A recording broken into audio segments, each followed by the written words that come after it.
So we started off going out to the valley in June. I was there with another friend, and we tried to do some routes, and it was pretty rainy, so we dropped him off, and then I picked up my buddy Ray Forrester from the airport.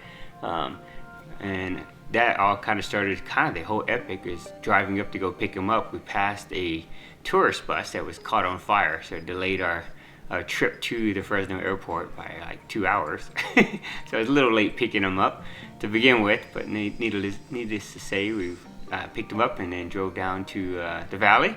And the next couple of days we were packing up and heading up to the shield, and we were trying to do a clean ascent of the shield. So typical Jimmy, we were kind of forcing ourselves to be determined to do it clean, so we only took one hammer and a few pins and no bolt kit, which later became an issue later. So we started off doing the shield. We climbed the first part of the shield route, which is the free blast, and on the 511 pitch, slide pitch, I took a huge whipper on that pitch. It was like my first kind of big whipper on El Cap. And then pulled the rope, climbed it again, and then made our way up to gray ledges. And then once we got up to gray ledges, it started to like seep on us and kind of mist. So we set up the portal ledge and spent the night doing that. Next morning we got up and made our way up to the shield roof, and we kind of figured out what was seeping on us. It was just a steady stream of water running and pouring off of the shield roof. And I led up through the shield roof and was just doing like big circles and spinning around and getting drenched. And then my buddy came up, started leading that pitch up, and then about 35, 40 feet up, he popped a piece and took a big whipper and ripped all the gear out, came flying past me and fell about 70 feet below me. And then back then there was no Gregory's, so we were on an ATC, so I had to lock them off with an ATC, and my hand became pinned behind the rope against the wall, and I was just staring at all the old button head belay bolts, hoping they were all going to hold us as a team. So I was able to lock him off and eventually escape the belay and fix the rope so he can jug back up. So after he untangled himself, he jugged back up, and typical Texan go-getter kind of grabbed the rack again and just proceeded to climb back up and get us up to the next pitch. And then we just set up the ledge and chilled for a while. So the next day I proceeded to climb up through the groove pitch, which is pretty notorious relics of all kinds of metal embedded into this tight seam on the groove pitch. And I learned really what like hard clean climbing is, but we kind of stopped doing clean climbing after he took his fall. We just used the hammer and whacked away at pins and and heads and got our way up there. And that brought us to like the triple crack section, and so we kind of rested that day, and then Jimmy proceeded to start climbing up. But needless to say, I left a lot of ropes fixed in the groove by overdriving them, so we were down to like a few ropes, which you kind of need for the triple cracks. So there was a lot of back cleaning, climbing up, down climbing, cleaning, going back up, down climbing, cleaning. And then by the time we reached the last triple crack, we realized there was the bolts that were missing to get connected over to the last section, and we had no bolt kit. So we tried all kinds of things. We tried swinging, trying hooking, trying to do all kinds of things. And then we kind of looked down and realized there was a French team that was coming up, and they were kind of yelling at us, and we tried to figure out what was going on. And they I guess knew the bolts were out, and they said that they had the hammer and a drill. I'm like, oh, that's good. So Jimmy came down to belay, and then he rapped all the way down to these guys and tried to speak somewhat French English, but I have no idea what he was trying to say. He just knew he needed the drill and a hammer. And they didn't want to climb the groove pitch because they were terrified. So we fixed their rope in exchange that we used the drill and the hammer so we can do it the next pitch. So we came up, and we pretty much wasted the whole day doing that. So we chilled on the portal edge again. And next day Jimmy gets up and climbs up, re-leads a lot of the stuff, and jugs up to our high point, and then gets the bolt, first bolt in, and then as he's hammering the next bolt, the drill bit broke. so he had like one kind of alright bolt, and the next bolt was pretty bad shallow. And then so we worked our way up, and we finally eventually got over there, and then we knew we were running really low on food and supplies, so we knew we had to get to a Chicken Head Ledge. So we climbed pretty much all through the night till about 1 in the morning. But during that time, something I had ate or something really made my stomach really upset. So and a hanging belay with the upset stomach is not ideal on a wall. So a couple hours later, I just exploded and went everywhere, all down my pants, layers of stuff. So so I had to clean and climb up with it's smelling really rank. And then I eventually get my way up to the Chicken Head Ledge, and I tried to explain to Jimmy what was going on. He was like, "Oh, don't worry about it. I pissed in my pants like 2 hours ago." So here we are, both of us. One of us smelling like shit, the other guy smelling like piss. And then we realized it's starting to mist on us, so we had to set up the portaledge, and we just laid there. And then we proceeded to lay there for 3 days of just storm bound.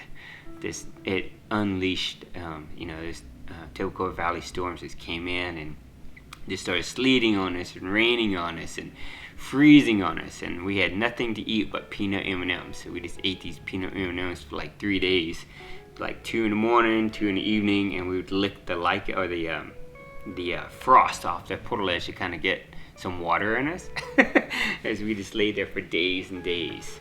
And then eventually the storm kind of cleared, and when it finally cleared, the sun came out and ice just started just shattering all around us. So we're just sitting in the portaledge, just getting hammered by ice and debris and water.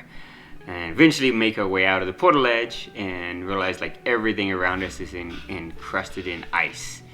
And then Jimmy kind of walks over, and I'm kind of sitting there, and he slips and falls off the ledge. And you're kind of whoa, what the hell happened? I just watched my partner just fall off the ledge. And then then I just see him kind of hand over hand up our little 7-mil tagline is what caught him. And luckily, we just kind of sat there and had to re-evaluate what the hell was going on. We're in a kind of a serious situation. We have no food, no water, and all our gear is just frozen. So we start breaking stuff up, gear up, breaking the ropes up and getting all the ice off of them. And then so I start leading the next pitch and eventually get our way up to the last kind of hurdle. And this is about 7-8 hours later. And then the last pitch was literally a waterfall. So I had to climb up through a waterfall trough, and I guess it's supposed to be rated 5'10", but there was no gear. So I'm pretty much in this waterfall climbing while water's running through all my layers and out my pants and down to the belay who's sitting underneath it, and we're just drenched in water. But eventually get us up in, to probably 1 in the morning or something. We eventually make our way up, get the bags up, typical, get hot, finishing El Cap, you always get something stuck. So we unstuck the bags, got them up there. All our gear is just soaking wet and it's cold. So Jimmy and I just used my sleeping bag, which is the driest of them all, and we both fit inside the sleeping bag, and we spooned for the night. But he was so cold and shivering so much in the morning, by 4 or 5 in the morning, just a couple hours of sleep, he just can't stand anymore. So we get up and try to move around, try to get some warmth going, and then we get up and get everything kind of packed up, try to get clothes out, and then I start hiking, literally maybe 20-30 feet, and my ankle gave out, and I actually ended up fracturing the top of my foot, but I fell into a puddle of water. And when I fell in that puddle of water, my body was so weak I couldn't even push myself up, so I almost start drowning. The haul bag is just keeping me under the water, and I can't even roll myself over because I'm so tired.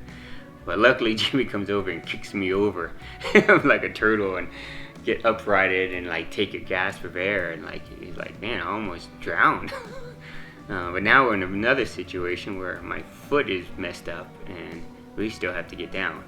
So I proceeded to crab walk down the east ledges, kicking my haul bag, pushing it, kicking it, moving, crab walking down for hours through bushes and through over the granite slabs, and eventually make our way down to the east ledges, rappels. And we start rappelling, so Jimmy, like a good partner, comes up and makes sure I'm anchored in. Then he goes down, backs me up, then I wrap down, and we proceed all the way down to the very last rappel. And once we get to the very last rappel, Jimmy kind of turns to me and makes sure I'm all right, and literally he just trips and falls off this small ledge again, and then proceeds to cartwheel with a portal edge strapped to his back, and cartwheels through the forest a little couple of times, ends up coming to a rest after he hits a tree with his face.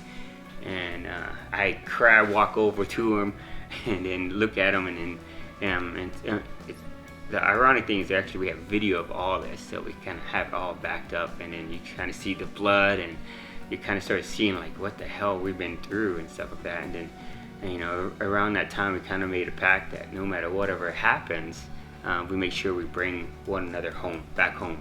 You know, if something happens, you know, we got to make sure we come back home to our moms. And so proceed to walk out. I'm crab walking out. He's limping out. He's got blood dripping down him. And so meanwhile, during all this time, another friend of ours had been there and knew our situation, and he had hiked up the 8-mile hike up to try to find us and bring us some water.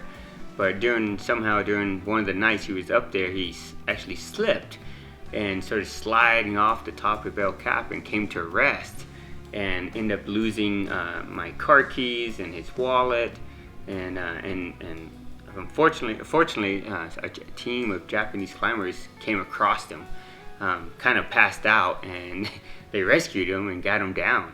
So it was like all this kind of stuff was happening, and you know, this whole time, all these events going on, while we were on El Cap, we actually watched a team get, or unfortunately, a dead climber get picked off of the nose during that time, and then there were some other climbers or hikers that died up on Half Dome. So it's pretty, the fields of the valley fields were just covered with lots of helicopters, constant rescuing, doing stuff. So it's pretty, crazy what was all going on around there. So everybody was having issues. But eventually we get down and get to the meadows. Not to the meadows, to Manure Power Buttress, which is the picnic area for the Nutcracker and all that stuff. And that's where my truck was. And we tried to get into my truck where we didn't have any car keys, but I knew I had a car key in the truck.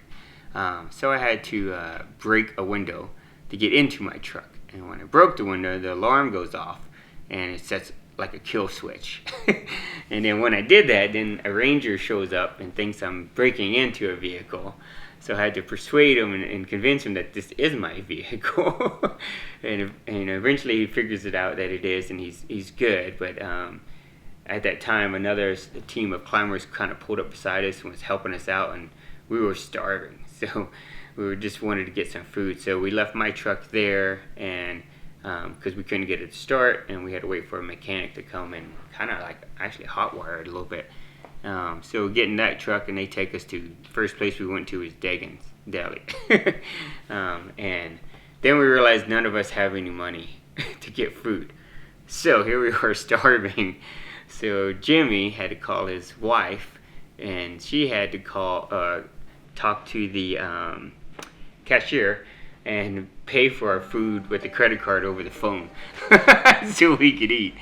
And then we had no place to sleep, and then she had to call and reserve and get us a place to sleep. And then it just starts sleeting, and since I hadn't had anything to eat in days, really, as soon as I walk out, I just start like throwing up everywhere. So I'm like limping, throwing up, and then it starts dumping snow on us. So we're trying to, catch a bus, catch a ride back over to Curry Village so we can at least get some sleep, and eventually get there and get some sleep. And then get some sleep. The next day we get up and we were able to get my truck up and going, and that was that was a pretty crazy event. And unfortunately, that trip kind of made me kind of become who I am more as a climber, and got me more motivated to get out. And so the next year I kind of spent almost 280 days climbing walls. Just literally stayed off the ground so I can really fine-tune my big wall climbing skills and that kind of stuff. And over the years I kept doing that and doing adventures with Jimmy. And then in 2006 Jimmy was killed in a climbing accident, and he took a really bad fall on a 4th class ridge, and it happened to be down in Mexico. and I happened to be in Texas at the time visiting my family for Thanksgiving. And then I got the phone call he was missing, and I literally had to go tell his mom that something tragic had happened, who hadn't seen me in years, and that was probably the worst thing that I'd ever had to do, is go tell my best friend's mom that he's passed away, and but no one knows where he's at. So I literally, in 4 hours after that, was on a flight in the same clothes I was in that day, and got on a flight down to Mexico, and we ended up going to all these different hospitals and morgues until I was able to find him, and I had to identify him. And his accident was pretty tragic, where he was unidentified by his face. So they required me to identify him by a scar that I knew, and and since we shared all these adventures, I knew Jimmy extremely well, and I was able to find or remember a scar that he had on his ass, which was from fall he had took and fell onto a camelot or a cam, and impaled his ass with 2 holes. So I kind of helped identify it. It looks like a little snake bite on that, and then so after I identified him, and then that route too, when we put up this first ascent, we actually ended up calling it Camelot Keisher for that. But anyways, that's how we identify him. Then I was able to get his body back home to his mom so they could have a funeral for him and that kind of stuff. So I kind of kept my pack that no matter what would happen, I would always make sure I brought him home or he brought me home. So kind of kept that pack, and it's kind of what a climber's bond is about, is that sharing responsibility of each other. So yeah, so I had a lot of adventures with this guy Jimmy. I mean, one time we went climbing in Mexico again, and we went to go put up this route, and it's about an hour hike in, and then we stop along this rocky section, and he puts his hand up against the wall, and literally I saw the snake come out, and it bit him. It bit him on his hand. It was a rattlesnake, and it's a pygmy rattler, and he had to climb up there and look at it and tell him kind of what it was. And Jimmy was kind of an amateur snake guy, and I told him what it looked like. He goes, oh, that's a pygmy rattler. We got to get home now. So we literally left all our shit out there and hiked back over. And as we were hiking over, I put him in the car and I literally started driving him home. But it comes to find out, he actually had the anti-venom at his house for that snake, because he had that snake at home. The same kind of snake. So he called his wife, and I'm driving as fast as we could across the border, and we get to the border crossing, and the border control to ask us what we're doing. And he lifts up his arm. His arm is literally growing as we're talking and stuff. And they just waved us through and got him home, and then we got him to anti-venom. So it was a pretty crazy trip. And then I dropped him off, and I turned around and drove back down to 11 hours to go get all our gear. So yeah, we had a lot of adventures together. So yeah, that's kind of it's pretty cool to have adventures with somebody that special, and helps you grow as a climber and as a person, and kind of maybe become more of who I am, and do a lot of the mentoring I kind of do with a lot of people I get to be with. So yeah, that was my Jimmy story. So yeah, that's it.